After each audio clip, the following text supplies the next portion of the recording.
중국 최고 명문가 출신 MIT 엘리트 연구원이 한국에 잠입했습니다.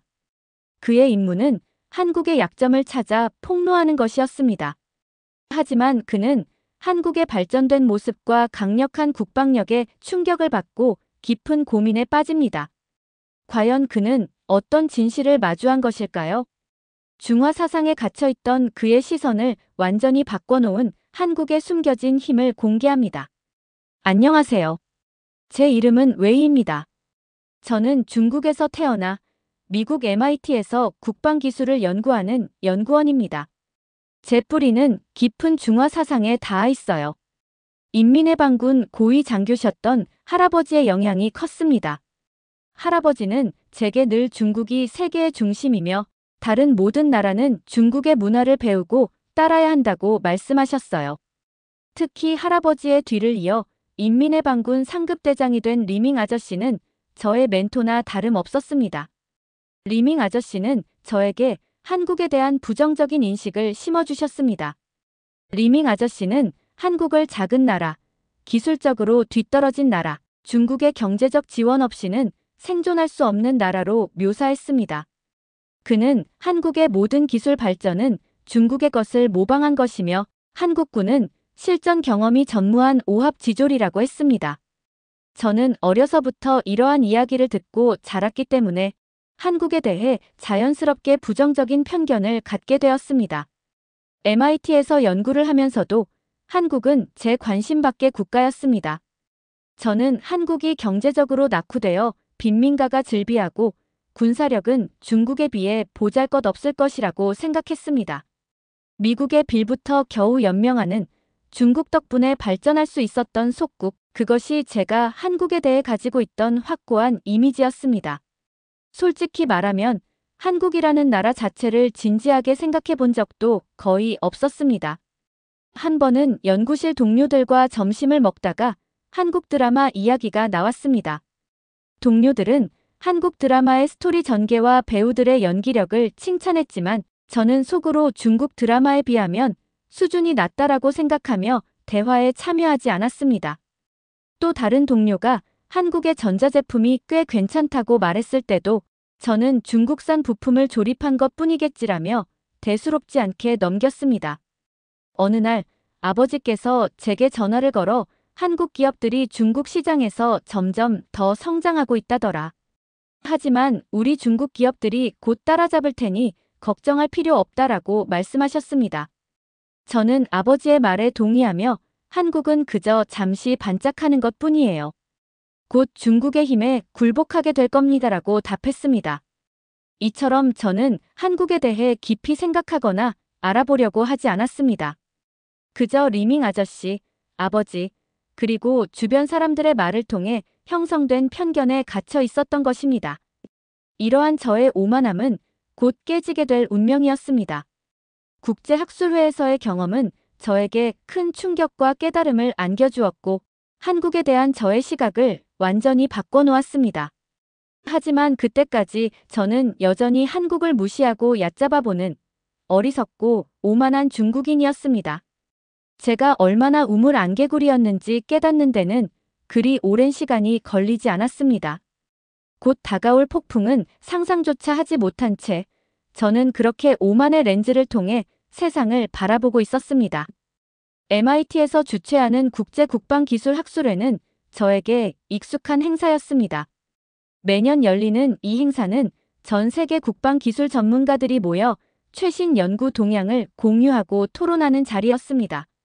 저는 주로 중국의 국방기술 발전에 대한 발표를 듣거나 미국의 최첨단 기술에 대한 정보를 얻는 데 집중했습니다. 한국은 제 관심사에서 벗어나 있었기에 관련 발표가 있어도 별다른 기대를 하지 않았습니다.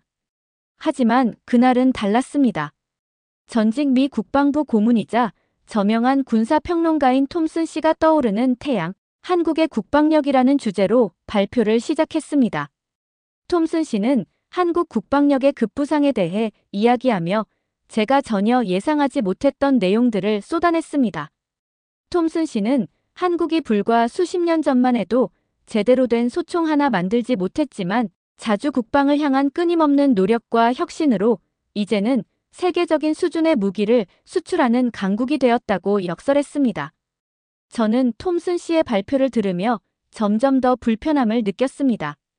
리밍 아저씨가 저에게 심어준 한국에 대한 이미지와는 너무나도 상반된 내용이었기 때문입니다.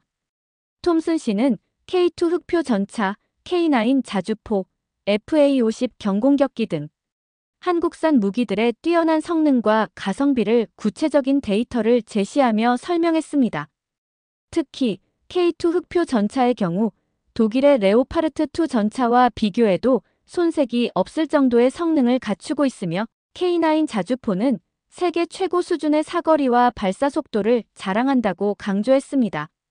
FA-50 경공격기는 훈련기뿐만 아니라 경공격기로도 활용될 수 있는 다목적 항공기로 가격 대비 성능이 매우 뛰어나다는 평가를 받고 있다고 덧붙였습니다. 톰슨 씨는 한국산 무기들이 단순히 성능만 뛰어난 것이 아니라 국제시장에서도 높은 경쟁력을 갖추고 있다고 말했습니다.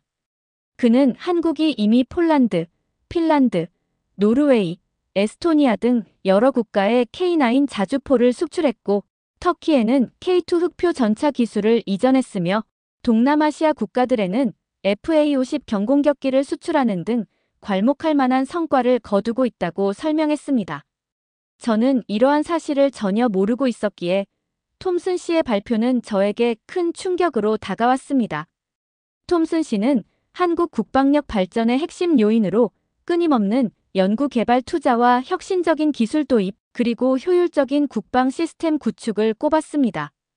그는 한국이 국방 R&D 예산을 지속적으로 늘려왔으며 특히 인공지능, 드론, 사이버전 등 미래 전장에 대비한 첨단 기술 개발에 집중하고 있다고 강조했습니다.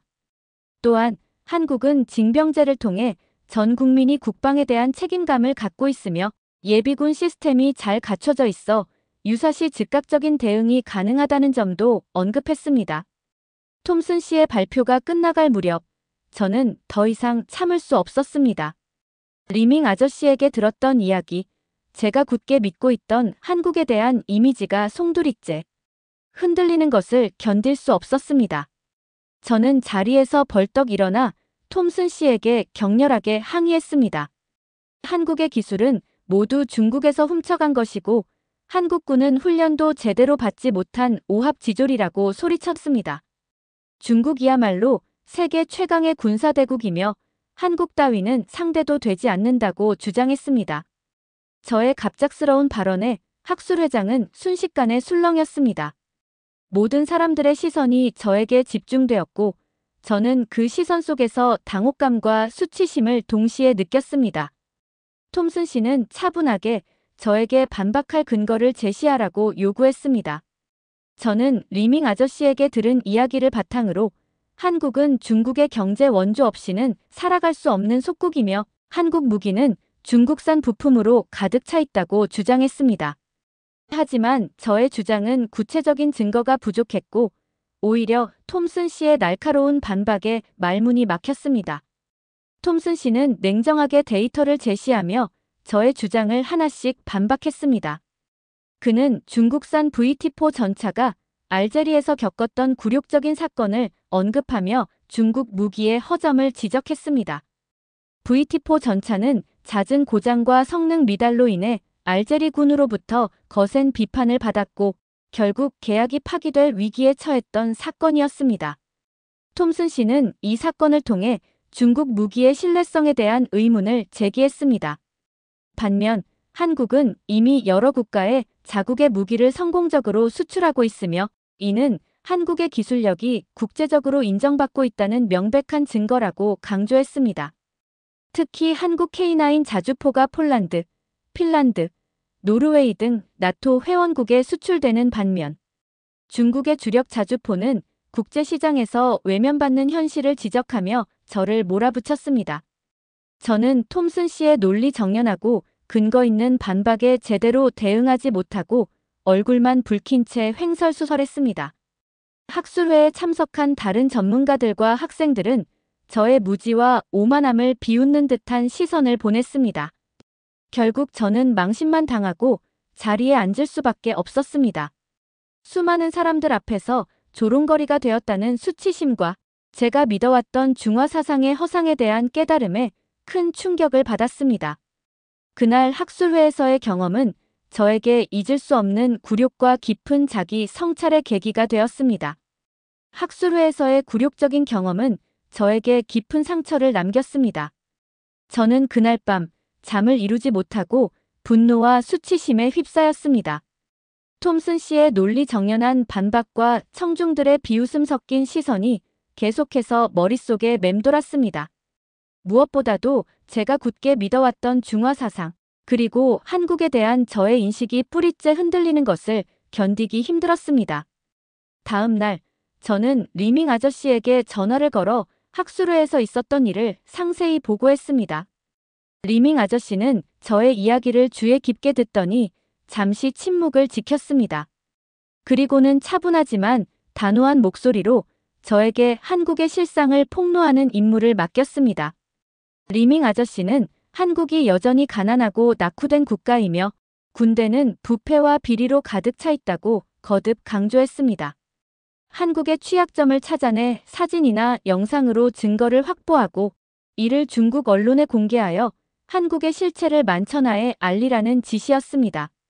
저는 리밍 아저씨의 지시에 복수심과 의무감이 뒤섞인 복잡한 감정을 느꼈습니다.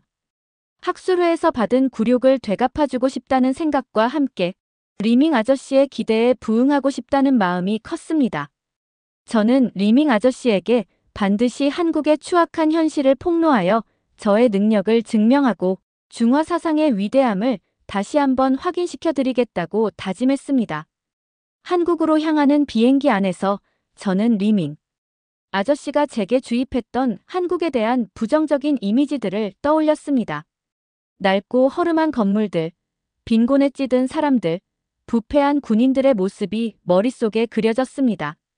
저는 이러한 장면들을 직접 목격하고 사진으로 담아 한국의 실상을 폭로할 결정적인 증거로 삼겠다고 결심했습니다.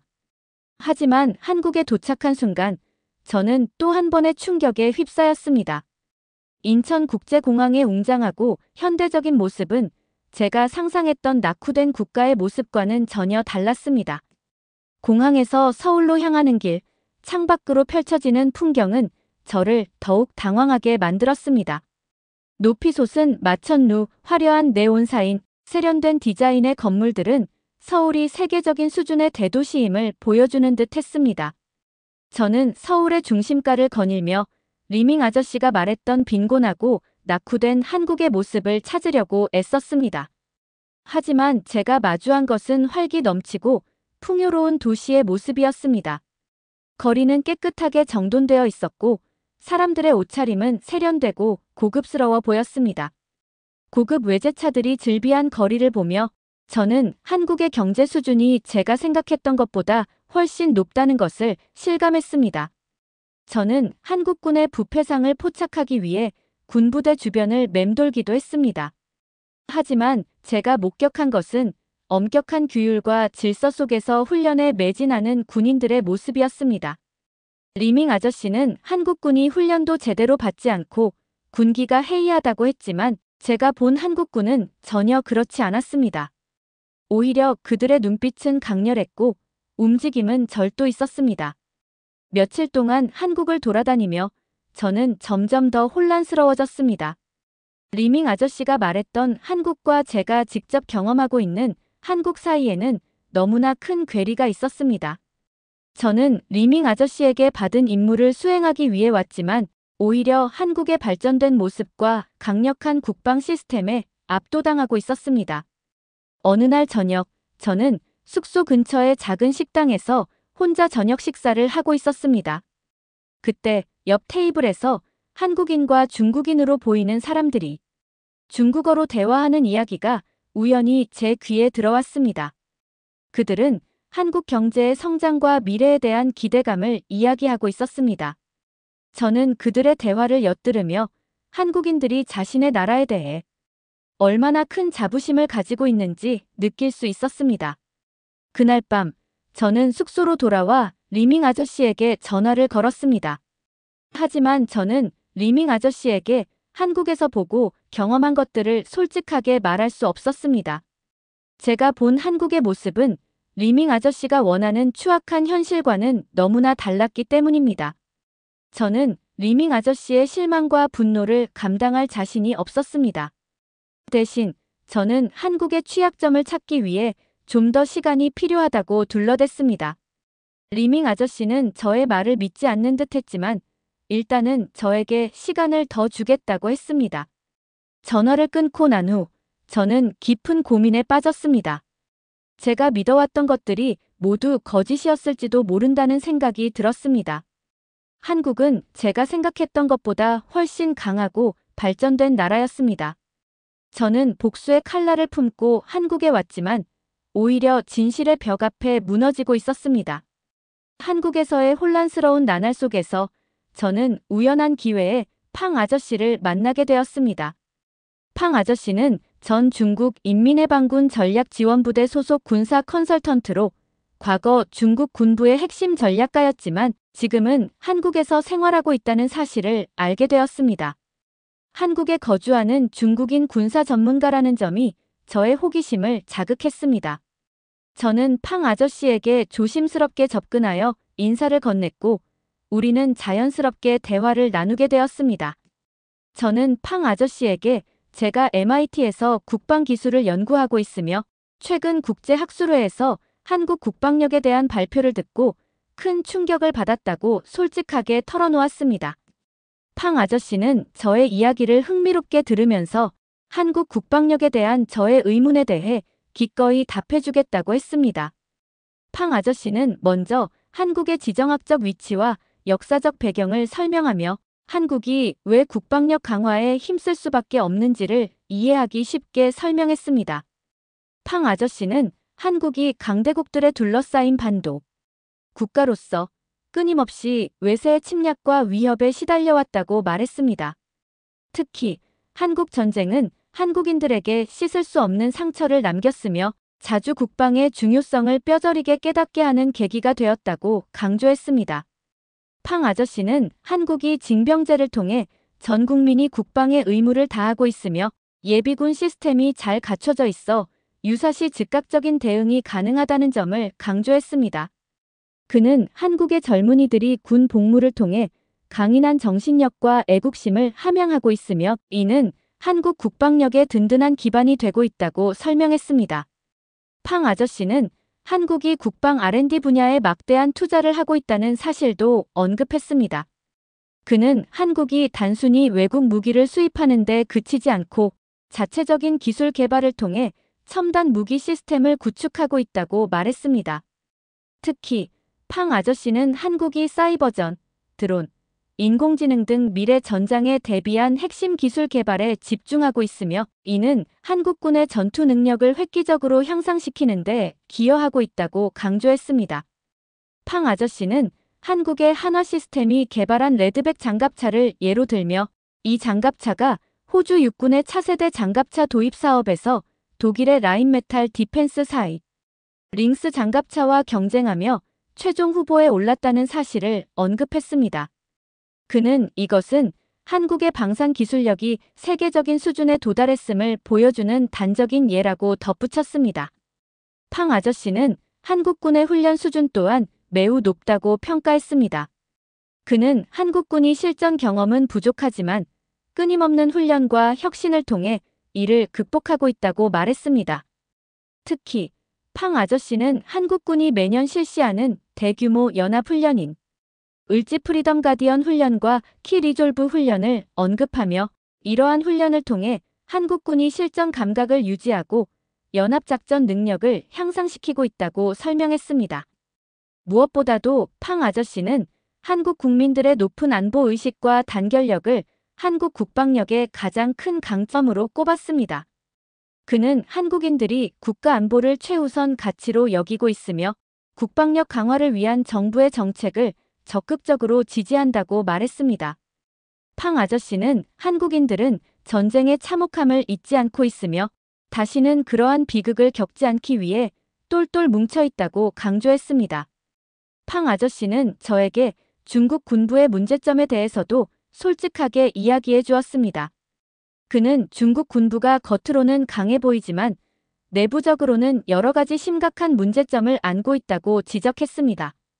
팡 아저씨는 중국 군부의 고질적인 문제점으로 기술 격차 심화, 만연한 부패와 비효율, 실전 경험 및 훈련 부족, 지나친 정보 통제와 은폐 등을 언급하며 이러한 문제점들이 중국군의 실제 전투력을 저해하는 요인으로 작용하고 있다고 설명했습니다.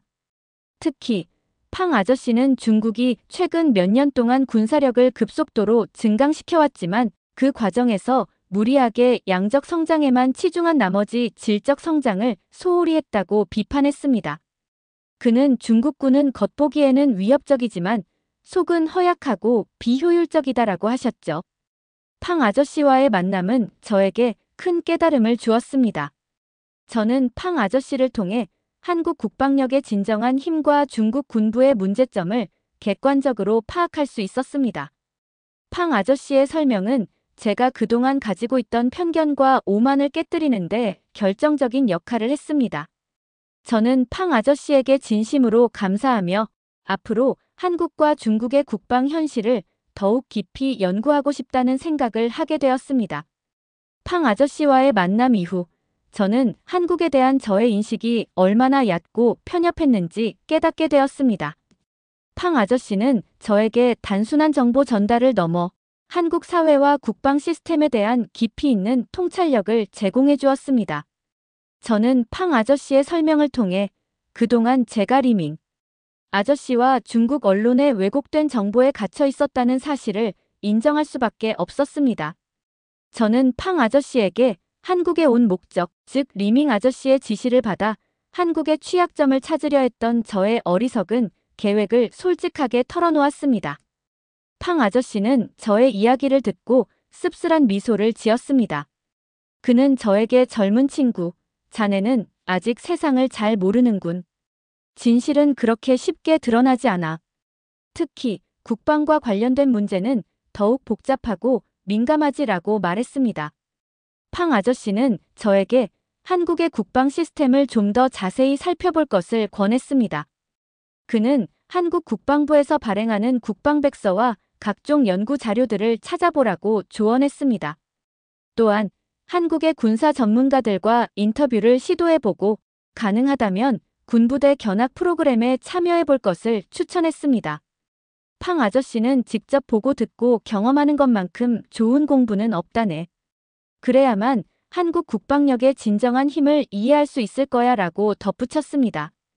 저는 팡 아저씨의 조언에 따라 한국 국방부 홈페이지에서 국방백서를 찾아 읽어보았습니다. 국방백서에는 한국의 국방정책, 군사력 현황, 국방 예산 등 다양한 정보가 상세하게 기술되어 있었습니다. 저는 국방백서를 통해 한국이 국방력 강화를 위해 얼마나 많은 노력을 기울이고 있는지 그리고 그 성과가 얼마나 뚜렷한지 확인할 수 있었습니다. 또한 저는 인터넷을 통해 한국의 군사 전문가들이 작성한 논문과 기사들을 찾아 읽었습니다. 이 자료들은 한국 국방력에 대한 객관적인 분석과 평가를 제공해 주었습니다. 저는 이 자료들을 통해 팡 아저씨가 말했던 한국 국방력의 강점과 약점을 더욱 명확하게 이해할 수 있었습니다. 저는 한국의 군사 전문가들과 인터뷰를 시도하기 위해 여러 방면으로 노력했지만 쉽지 않았습니다. 대부분의 전문가들은 보안상의 이유로 인터뷰를 거절하거나 매우 제한적인 정보만을 제공했습니다. 하지만 저는 포기하지 않고 끈질기게 노력한 끝에 몇몇 군사 전문가들과 짧은 인터뷰를 할 수 있었습니다. 그들은 저에게 한국 국방력의 현황과 미래 발전 방향에 대한 간략한 설명을 해주었습니다. 저는 군부대 견학 프로그램에 참여하기 위해 한국 국방부에 문의했지만 외국인 신분으로는 참여가 어렵다는 답변을 받았습니다. 하지만 저는 실망하지 않고 다른 방법을 찾아보았습니다. 그러던 중 저는 한국의 한민간 군사연구소에서 주최하는 안보 세미나에 참석할 기회를 얻게 되었습니다. 세미나에는 한국의 전직군 장성, 국방 전문가, 언론인 등 다양한 분야의 사람들이 참석했습니다. 저는 세미나에서 발표되는 내용들을 주의 깊게 경청하고 질의응답 시간을 통해 궁금한 점들을 질문했습니다. 세미나 참석자들은 저의 질문에 성심성의껏 답변해 주었고, 저는 한국 국방력에 대한 이해를 더욱 넓힐 수 있었습니다.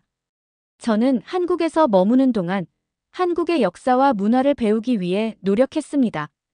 저는 한국의 역사박물관과 전쟁기념관을 방문하여 한국의 과거와 현재를 살펴보았습니다. 또한 저는 한국의 전통 음식과 문화를 체험하며 한국인들의 삶의 방식과 가치관을 이해하려고 노력했습니다. 이러한 경험들을 통해 저는 한국에 대한 저의 인식이 완전히 바뀌었습니다. 한국은 제가 생각했던 것보다 훨씬 더 강하고 발전된 나라였습니다.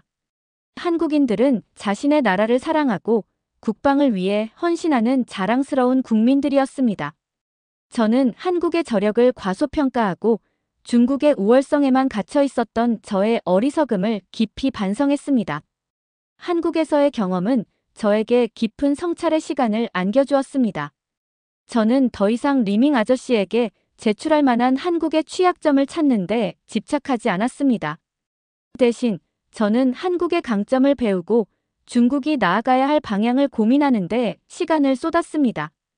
저는 한국을 떠나기 전 팡 아저씨를 다시 만나 감사의 인사를 전했습니다. 팡 아저씨는 저에게 젊은 친구, 이제 좀 깨달은 게 있나 보군. 세상은 넓고 배울 것은 많다네. 특히 다른 나라의 장점을 배우는 것은 우리 자신을 발전시키는 가장 좋은 방법이지라고 말했습니다. 팡 아저씨는 저에게 중국이 진정한 강대국으로 거듭나기 위해서는 군사력 증강뿐만 아니라 사회 전반의 개혁과 혁신이 필요하다고 강조했습니다. 그는 중국이 경제적으로는 큰 성장을 이루었지만 정치, 사회, 문화적으로는 여전히 많은 문제점을 안고 있다고 지적했습니다. 팡 아저씨는 중국은 겉으로는 화려하지만 속으로는 골마가고 있는지도 모른다네. 이대로 가다가는 진정한 강대국이 되기는커녕 내부로부터 무너질 수도 있어 라고 경고했습니다. 팡 아저씨는 저에게 중국이 한국으로부터 배워야 할 점으로 투명하고 효율적인 시스템, 국민들의 높은 안보 의식과 단결력, 그리고 끊임없는 혁신 정신을 꼽았습니다. 그는 한국이 1997년 외환위기, 2008년 글로벌 금융위기 등 여러 차례의 경제 위기를 겪었지만 국민들의 단결된 힘과 정부의 강력한 구조조정 정책을 통해 위기를 극복하고 오히려 더욱 강한 국가로 거듭났다는 사실을 언급했습니다. 팡 아저씨는 한국은 위기를 기회로 삼아 낡은 시스템을 개혁하고 새로운 성장 동력을 찾아냈지. 중국도 이러한 한국의 경험을 본받아야 하네라고 강조했습니다. 저는 팡 아저씨의 조언을 가슴 깊이 새기며 미국으로 돌아가는 비행기에 올랐습니다. 비행기 안에서 저는 앞으로 제가 해야 할 일에 대해 생각했습니다. 저는 먼저 제가 한국에서 보고 듣고 경험한 것들을 정리하여 보고서를 작성하기로 결심했습니다. 이 보고서에는 한국 국방력의 강점과 약점, 중국 군부의 문제점, 그리고 중국이 나아가야 할 방향에 대한 저의 생각을 담을 계획이었습니다. 저는 이 보고서를 리밍 아저씨에게 제출할 생각은 없었습니다. 리밍 아저씨는 저의 보고서를 이해하지 못할 뿐만 아니라 오히려 저를 비난할 것이 뻔했기 때문입니다. 대신 저는 이 보고서를 중국의 미래를 걱정하는 젊은 연구자들과 공유하고 함께 토론하고 싶었습니다.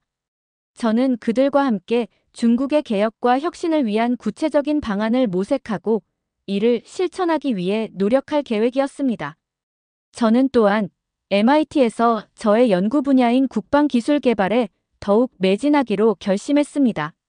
저는 한국의 첨단 국방기술을 벤치마킹하여 중국의 국방기술 발전에 기여하고 싶었습니다.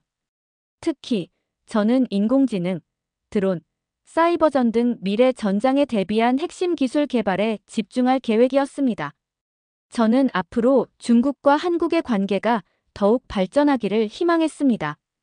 두 나라는 역사적으로 오랜 교류와 협력의 역사를 가지고 있으며 앞으로도 상호 존중과 이해를 바탕으로 공동 번영을 추구해야 한다고 생각했습니다. 저는 중국과 한국이 서로의 장점을 배우고 협력하여 동북아시아의 평화와 번영에 기여하는 동반자가 되기를 기대했습니다. 한국에서의 경험은 저에게 진정한 강함이란 무엇인지, 그리고 조국이 나아가야 할 방향은 무엇인지 깨닫게 해주었습니다. 진정한 강함은 단순히 군사력의 크기나 경제 규모로 결정되는 것이 아니라 국민들의 단결된 힘, 투명하고 효율적인 시스템, 그리고 끊임없는 혁신 정신에서 비롯된다는 것을 알게 되었습니다. 저는 앞으로 제가 배운 지식과 경험을 바탕으로 중국이 진정으로 강하고 존경받는 나라가 될 수 있도록 최선을 다할 것입니다.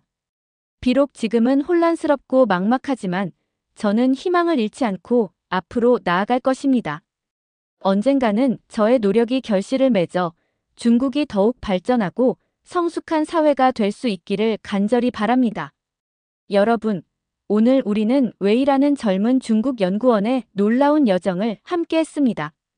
웨이는 중화 사상에 대한 깊은 믿음과 한국에 대한 편견을 가지고 있었지만 국제학술회와 한국 방문을 통해 완전히 새로운 시각을 갖게 되었죠.